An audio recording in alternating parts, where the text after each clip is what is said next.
ole tun tum chu avoi khat nan zai dan chung changa thok kan lak dan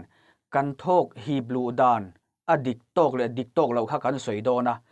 tuna hianin mi pani khat talina hlok puinan kan lo man the na turin karon soidona ni hei mi zo ta chu zai kan thiam em a i kan leili te po adika engpo english hindi te po ti doni la kan thei ve kani maro chu kan thok lak dan kha adik tok thin lo wangin i kan thuk sei turang za te kan thuk thui turang za te kan thuk thei lo wa chu wang chuan ka thok ka cham ka thuk thui thei lo wa te kan ti thin ani zai pola te solo group zai duet tamang tianga khanin eng angin nge thok kan lo lak thin dan kha ngun dewin kan lo ngai thadon nia hey thok kan la kan hip vaka kan tia kan dul kha thep ta dai mai ni mo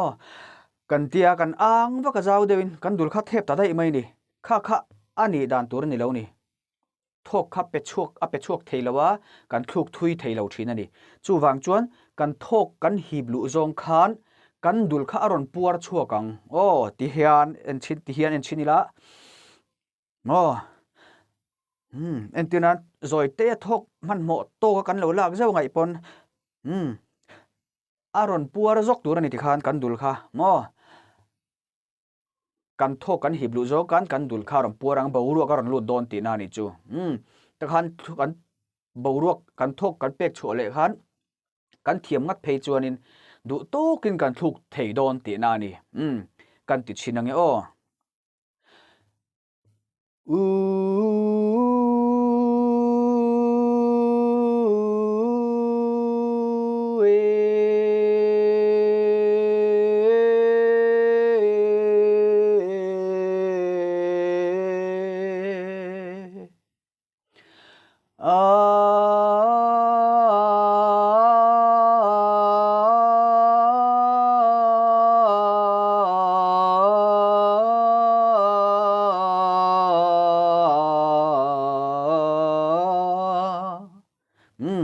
du to kin kan thuk thei don ta ni maro chu kan thok hi vaka kan dula thep chuan i toite te bagin kan thuk thei don lo ti na ni chu kan fa te emo ke mani ka thiang thleng khanin hlok na zai thin kan lo omani chuan hlok na kan lo ni ngei theina turin kha karon da ma support ani adot le apoi mo deuh tur kanon soi zelang ti khan du tok photila